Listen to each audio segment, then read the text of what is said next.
Now, you guys, this story happened almost 15 years ago in Kansas City, Missouri, but it is still one of the most mysterious and unsolved cases in this area. So, Deborah Bradley and her fiance Jeremy, they were a couple out of Kansas City. So, both of them had a child from a previous relationship. And in November of 2010, they end up giving birth to their first child together, baby Lisa.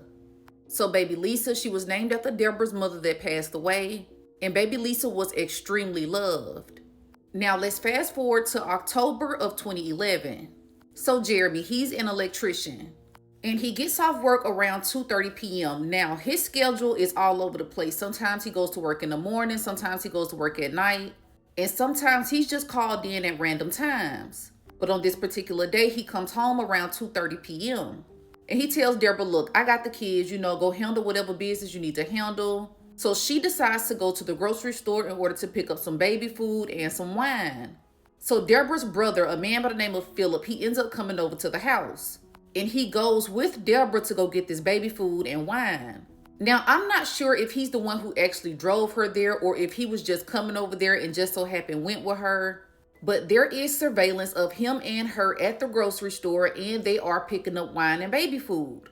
Now they end up going back to the house and Philip, he leaves and goes home. Jeremy, he's still there, but he ends up getting a call from work saying that he needs to come back in. So by this point, Deborah is like, okay, she gets the food started for the kids. And one of her neighbors by the name of Samantha comes over with her kids and they go inside of Deborah's home and watches a movie. So Jeremy, he leaves, he goes to work. Deborah and Samantha, they sit on the porch, they're drinking wine and they're just talking. Around 6:30 p.m., Deborah is saying that she then went and put baby Lisa in her crib because she was going to sleep. So remember, Samantha's kids are still at Deborah's home. They're in there watching a movie. But around 10:30 p.m., Samantha and Deborah, they decide to go ahead and take it in. Samantha gets her kids, they go home. And Deborah goes inside of her home. She says she checks on baby Lisa and baby Lisa is still sleeping. Now, I have to add this in. Deborah is saying that she was intoxicated. So she doesn't actually know how many glasses of wine she had. It was either between 5 to 10. But at some point in time, she takes in a stray cat as well. And she goes to lay down in her bed. And one of the other kids lays in her bed as well. But the other child actually goes and sleeps in his bunk bed. Now remember, baby Lisa, she's in her room with the door closed. She's sleeping in her crib. Now around 3:45, 4 a.m., Jeremy comes home from work. He pulls up to the house and he instantly sees some stuff that's wrong. The first thing he notices is there are a lot of lights on in the house. So y'all, he notices this because they're going through some financial things and him and Deborah had a talk about keeping the lights off in the house. So at 4 a.m., there was no reason for there to be a lot of lights on. But he walks up to the front door and he notices something else. The front door is unlocked. So he goes straight to his bedroom and he asks Deborah, hey, what is going on? The front door is unlocked. There's lights on. He also sees a stray cat inside of the bed. He's literally just confused at what's going on in the house. So he goes and he decides to go check on baby Lisa. And y'all, when he goes in baby Lisa's room, he notices that his baby is not there. So he goes back and asks Deborah, hey, where's baby Lisa?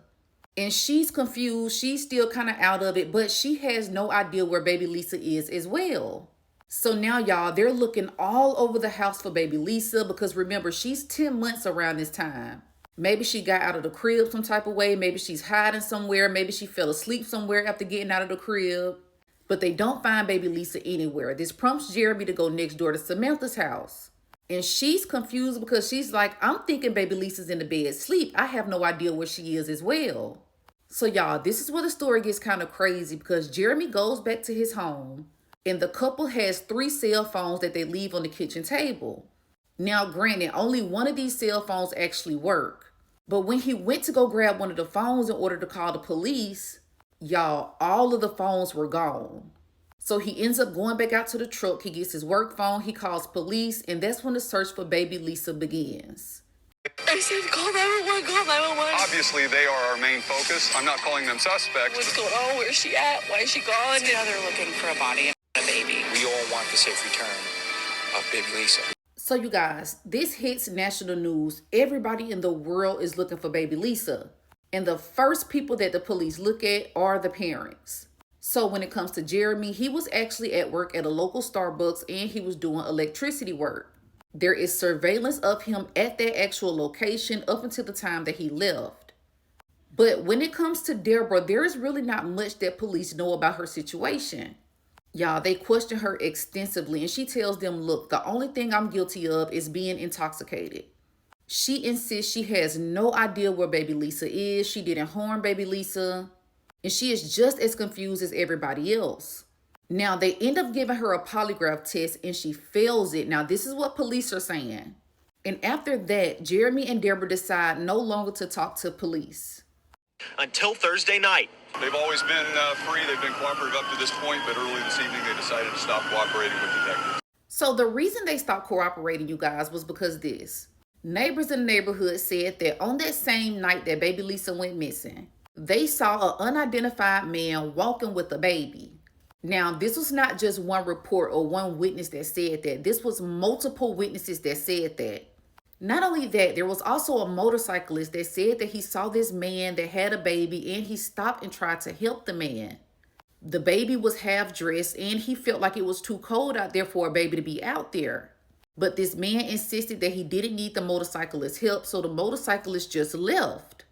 There were too many things that could have happened to baby Lisa, but instead the police mainly focused on Deborah.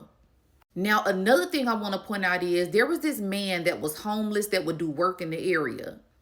And this man's name was Tanko. Now, the reason why John even came on the police radar, y'all, is extremely crazy.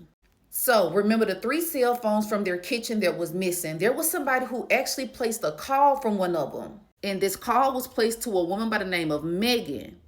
So after doing some investigation and tracing down this Megan person, it turns out she's the ex-girlfriend of John Tanko. So although John was homeless, it's being said that he would do yard work in that same neighborhood where baby Lisa went missing. And y'all, this man had a long criminal history for breaking into people's houses. So you have a front door that's unlocked, a mom that's intoxicated, and a man that's in that area that is known for breaking into people's houses. Now, police, they bring him in and they bring some of the neighbors in to try to pick him out of a lineup. Now, some people say that he looks like the man that was carrying the baby, and some people say he doesn't. In the end, they don't have enough evidence to say that he's the person that took baby Lisa. But you guys, in my opinion, police did not investigate this case thoroughly enough because I honestly feel like this man holds the key to what happened. Now, another thing I want to point out is the girlfriend is saying that he knew that she wanted a baby really bad, and he could have kidnapped that baby thinking that he was going to take that baby back to her. But what actually happened to baby Lisa, we still don't know till this day. Now, y'all, let me say this. Everyone is innocent until proven guilty. We're not accusing anyone of anything.